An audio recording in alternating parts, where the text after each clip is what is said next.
बिस्मिल्लाहिर्रहमानिर्रहीम।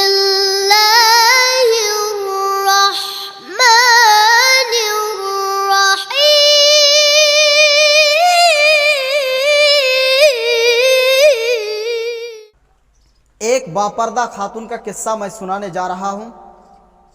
एक गांव में एक बापर्दा खातून रहती थी, जिनकी डिमांड थी कि वो उससे शादी करेगी जो उन्हें बापर्दा रखेगा।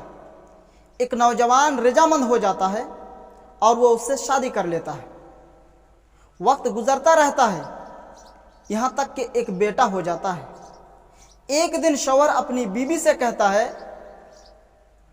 मैं खेतों में काम करता हूँ और मुझे खाने के लिए घर आना पड़ता है, इसलिए वक्त बर्बाद होता है, तुम मुझे खेतों में खाना पहुंचा दिया करो। बीवी उस पर राजी हो जाती है। वक्त गुजरते गुजरते और एक बेटा हो जाता है। उस पर शौहर कहता है, गुजारा अब मुश्किल है, इसलिए तुम्हें मेरे साथ खेतों में हाथ बटाना पड़ेगा। यूं ही औरत बापर्दगी से नीम पर्दे तक पहुंच जाती है और तीसरे बेटे की पैदाइश पर शौहर बेपर्दगी तक ले आता है। वक्त गुजरते गुजरते औलाद जवान हो जाती है। एक दिन शौहर बैठे बैठे हंसने लगता है। बीवी सबब पूछती है तो शौहर कहता है, तू बड़ा पर्दा करती थी, अब तो तेरा पर्दा खत्म हो गया, पहले जैसे थी वैसे अब भी जिंदगी गुजार रही है। बीवी बोलती है कि साथ वाले कमरे में छुप जाओ, मैं तुम्हें पर्दे और बेपर्दगी का फर्क समझाती हूँ। वो मर्द साथ वाले कमरे में छुप जाता है। औरत अपने बाल बिखेरे रोना पीटना शुरू कर देती है। पहले बड़ा बेटा आता है और सबब पूछता है, वजह क्या है? माँ कहती है, तेरे बाप ने मुझे मारा है। बेटा समझाता है और कहता है, अगर मारा है तो कोई बात नहीं, वो आपसे मोहब्बत भी करते हैं और आपका ख्याल भी रखते हैं। वो समझा बुझाकर चला जाता है। वही एक्टिंग मंझला बेटा के सामने करती है।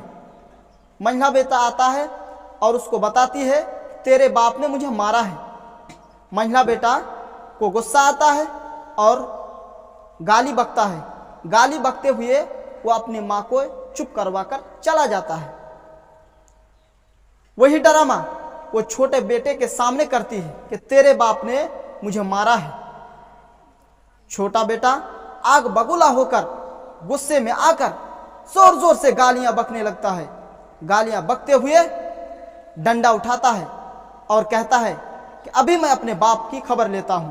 औरत अपने शौहर को बाहर बुलाती है और कहती है, पहला बेटा जो पर्दे के जमाने में पैदा हुआ, इसलिए उसने तेरी इज्जत का पर्दा रखा, और मंझला बेटा जो नीम पर्दे के वक्त पैदा हुआ, उसने तेरी इज्जत की आधी लाज रख ली।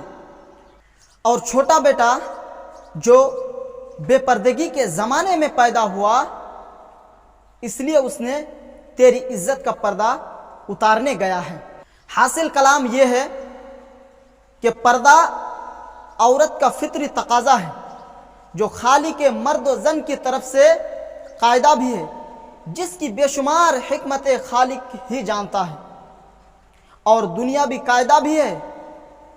अगर आप किसी मशीन को चलाने के लिए कंपनी की हिदायत को छोड़कर चलाने की कोशिश करेंगे तो वो मशीन यकीनी तौर पर बर्बादी के दहाने पर जा पहुंचेगी।